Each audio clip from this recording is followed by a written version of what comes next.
नमस्कार, आप देख रहे हैं एनएमएफ न्यूज में आपके साथ शबनम। जिस वक्त का पूरा देश इंतजार कर रहा था वो वक्त आ गया है। मोदी सरकार ने पाकिस्तान की सीमा में घुसकर आतंक को मुंह तोड़ जवाब दे दिया। ऑपरेशन सिंदूर के जरिए आतंक को नस्ते नाबूद किया गया है। तो अभिषेक, इस पर बड़ी खबर यही आ रही है कि सीमा पर आतंक पर कहर बनकर भारत टूट गया है और पाकिस्तान को एक नहीं दो चोट आधी रात दी गई है। देखिए, ये आपने बिल्कुल सही कहा है और अब तक जो खबर निकलकर सामने आ रही है सूत्रों के हवाले से, उसमें 70 से ज्यादा आतंकवादी मार दिए गए हैं और लगभग सैकड़ों आतंकवादी घायल हैं। जो मस्जिदों में छिपे थे वहां मारे गए, जो मदरसों में छिपे थे वहां मारे गए। मसूद अजहर के ठिकानों पर ये एयर स्ट्राइक किया गया है, पीओके में एयर स्ट्राइक किया गया है। पाकिस्तान में घुसकर भी कुछ ठिकानों को आतंकवादियों के तबाह किया गया, क्योंकि जो लॉन्च पैड्स थे आतंकवादियों के, जो हमला पहलगाम का किया था, उसके बाद आतंकवादियों को पता था कि हिंदुस्तान जवाब तो जरूर लेगा इस बात का, लेकिन इसीलिए उन्होंने अपने लॉन्च पैड्स खाली कर दिए थे। और सूत्रों के हवाले से ऐसी खबर निकल कर आ रही थी कि मंदिर और माफ कीजिएगा मस्जिद और मदरसों को अपना इन्होंने ठिकाना बनाया था, लेकिन भारतीय सेना के पास पुख्ता जानकारी, सटीक जानकारी थी और इन्हीं जानकारी के दम पर तीनों सेनाओं ने एक साथ मिलकर, वायुसेना, नौसेना और इंडियन आर्मी जो जमीन से लड़ती है, तीनों ने एक साथ पाकिस्तान को मारा है।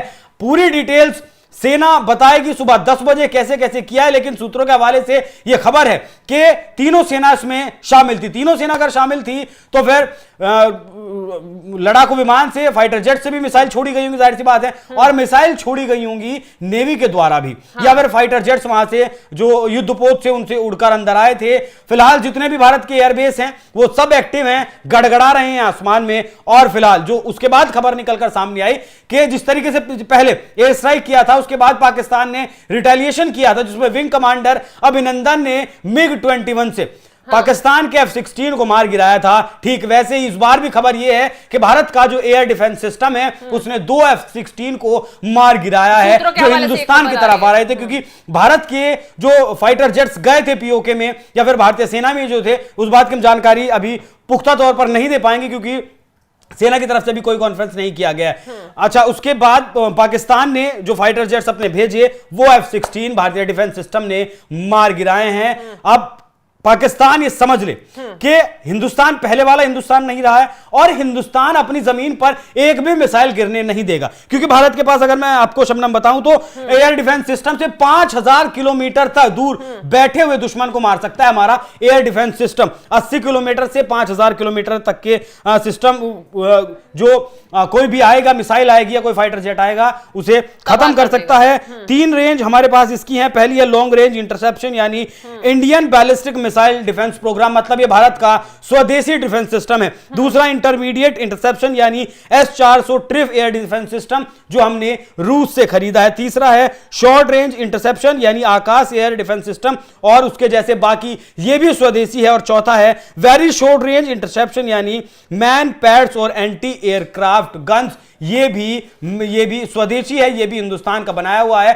तो इस एयर डिफेंस सिस्टम से भारत ने अपनी सरजमी की सुरक्षा भी की है और जो आतंकवादियों ने धर्म पूछकर मारा था उन्हें अब धर्म बताकर उड़ा भी दिया। बिल्कुल अभिषेक, जिस तरीके से भारत ने अब पलटवार कर पाकिस्तान को बता दिया है कि कत्ल का अंजाम क्या होता है, कैसे वहां 9 ठिकानों पर मिसाइलें दागी गई हैं। इस वक्त पाकिस्तान में हाहाकार मचा हुआ है और उस वक्त भारत की तरफ से यह हमला किया गया, पाकिस्तान को सबक सिखाया गया जब आधी रात हो रही थी और पूरा पाकिस्तान सो रहा था। किसी को अंदेशा नहीं था कि भारत की तरफ से यह वार कर दिया जाएगा। हालांकि जिस तरीके से मदरसों को वहां निशाना बनाया गया कि आतंकी वहां छिपे हुए थे, जब पीओके के प्रधानमंत्री थे उन्होंने पहले ही सभी मदरसों को खाली करवा लिया था और यह भी बताया जा रहा है कि उन मदरसों में अपने सैनिकों को और जो आतंकवादी हैं उनके ठिकानों को बनाया गया था। आम लोगों को वहां से हटने के लिए कह दिया गया था।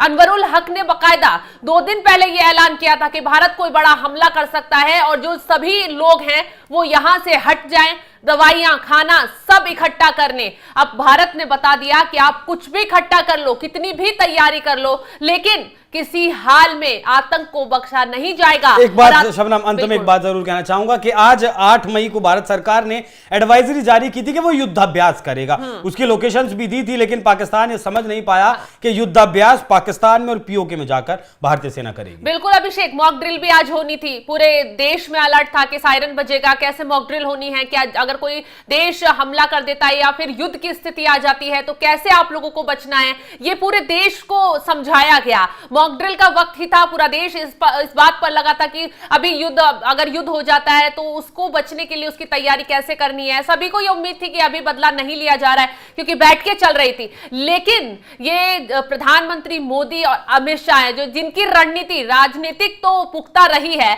लेकिन दुश्मन को सबक सिखाने के लिए भी ये रणनीति पुख्ता तरीके से बनाते हैं। और यही वजह है कि आधी रात इन्होंने पाकिस्तान को गच्चा देने में कामयाबी दिखाई है। वो पाकिस्तान जिसने अपनी पूरी सेना और दूसरे बॉर्डरों से हटाकर एलओसी पर तैनात कर दी थी कि अगर भारत कोई भी कदम उठाता है तो उसको उसी तरीके से आंख दिखाएंगे। लेकिन ना तो पाकिस्तान का एक सैनिक भी काम आ पाया, ना पाकिस्तान के फाइटर जेट काम पर लग पाए, ना ही आर्मी चीफ पाकिस्तान के असीम मुनीर कुछ कर पाए, और सबको एक झटके में तबाह करने का भारत ने काम कर दिखाया है। अभिषेक जी, तो जो बाकी जो अपडेट होगी इस आपको एनएमएफ न्यूज सबसे पहले सबसे जल्दी देता रहेगा।